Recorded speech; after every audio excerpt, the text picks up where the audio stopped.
Bonjour Marguerite. Bonjour. Alors tu as écrit Être vivant. C'est ça. Et donc qui va faire partie, qui fait partie maintenant de l'anthologie du Plomb à la lumière. Qu'est-ce que tu peux nous dire sur ta nouvelle? Je veux dire, comment t'es venue l'idée? Comment tu as interprété du Plomb à la lumière? Comment tu as créé cette magnifique nouvelle? À la base, honnêtement, le thème, ça m'inspirait pas du tout. Du tout. Et puis, je me suis dit, le plomb surtout, ça m'inspirait pas. Et puis, j'ai pensé à une image de... Le plomb, ça m'inspirait de la lourdeur, et la lumière, plutôt quelque chose au contraire de très léger. Et j'ai réfléchi qu'est-ce qui pouvait être en plomb, et puis je me suis dit, pourquoi pas faire une histoire d'Android. C'est comme ça, en fait, vraiment, je suis partie de cette toute petite idée très simple. Et puis j'ai laissé les choses venir. J'écris beaucoup à l'instinct, donc c'est en écrivant que est venu en fait. Que se déroule l'histoire. Le fil s'est un peu déroulé tout seul. Je me suis dit tiens, je vais faire ça. Et moi j'écris vraiment à l'instinct. C'est plus les personnages qui finalement m'emmènent dans ce qu'ils veulent me dire que moi qui décide. Je suis la première surprise en fait de ce que j'écris.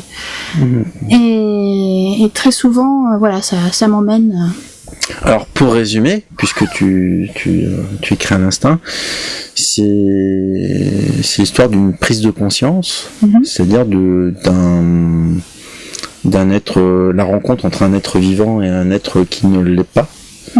Donc je vais pas dévoiler non plus l'histoire. En tout cas, c'est une prise de conscience en fait de la raison finalement.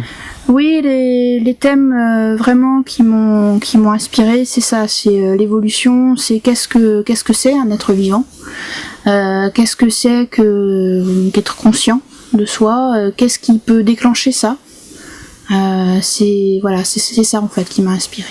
Moi j'ai l'impression que tu as interprété du Plomb à la lumière comme une radiation. Oui, en tout cas quelque chose une élévation de la conscience en fait, quelque chose de qui nous emmène plus loin, qui nous fait découvrir des choses qu'on n'imaginerait pas. Tu écris donc, c'est ton univers, on est dans ton univers, donc oui. Tu fais un peu de peinture, oui, voilà. Tu lis beaucoup, il y a beaucoup de choses. Est-ce que tu pourrais nous montrer ton livre préféré? C'est un petit peu difficile. Mais en science-fiction, clairement, ce qui a été le coup de cœur, c'est La Horde du Contrevent d'Alain Damasio. Donc tu partages cet auteur avec Anthony Boulanger aussi, qui a écrit Les Hommes Métal. Et donc Damasio qui sera ici les Moulineaux, d'ailleurs je le répète, pour parler du livre à réalité augmentée, donc à ici les Moulineaux au mois d'avril. Voilà. Et en fait oui, j'ai apprécié autant le fond que la forme qu'il a su insuffler, la recherche dans l'écriture aussi qu'on peut avoir et pas seulement dans l'histoire, dans les deux. C'est magique pour moi quand il y a cette rencontre là qui se fait. Tout comme quand il y a la rencontre entre l'auteur et le lecteur, et c'est ce que j'apprécie aussi dans cette anthologie. Ta nouvelle, c'est l'histoire d'une rencontre avant tout. Oui. Une rencontre entre, on peut le dire, peut-être entre une petite fille et un robot. Voilà. Entre une machine qui à la base ne pense pas, est dans son programme, et puis qui tout d'un coup va se rendre compte qu'on peut aller plus loin que son programme. Va se rendre compte que son univers donc cette machine vit dans dans sa condition de machine, elle est dans sa condition de machine et elle s'élève, elle transforme ses conditions finalement.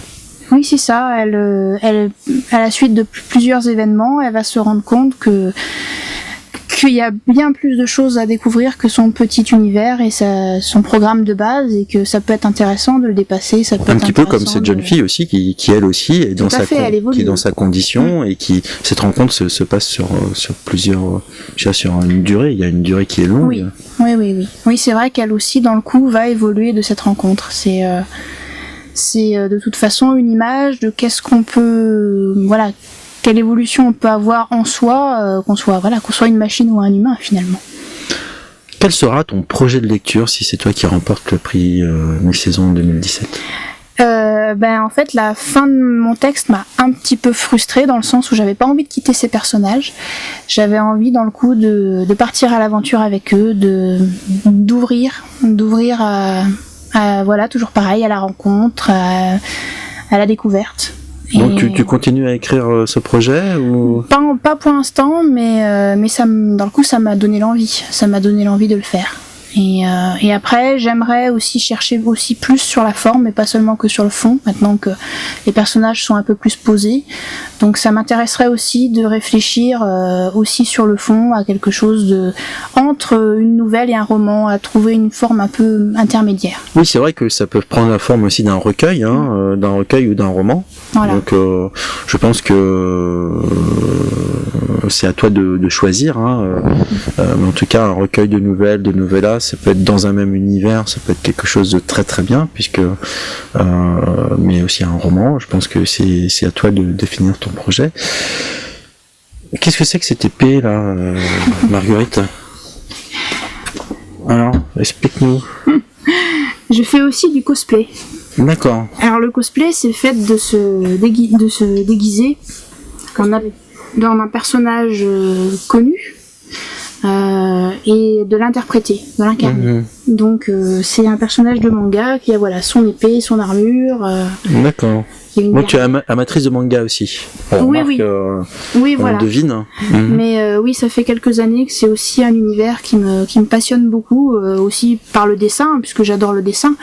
Mais de toute façon, que ce soit parce que je suis très série télé aussi, et que ce soit les séries télé, les livres ou les mangas, ce que j'aime beaucoup aussi, c'est voir comment chaque auteur peut développer narrativement son histoire.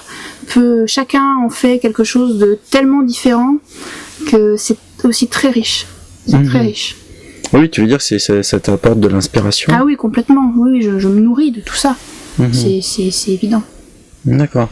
Et comment fais-tu pour écrire? Je veux dire, tu as des moments propices à l'écriture? C'est la nuit, c'est le jour, c'est le matin, c'est l'insomnie, c'est... Ouais, l'insomnie. Sinon, disons qu'il faut que j'ai un projet qui me botte, et quand j'ai un projet qui me botte, je m'y mets, je lâche plus. Alors comment tu as découvert notre appel à texte, au fait?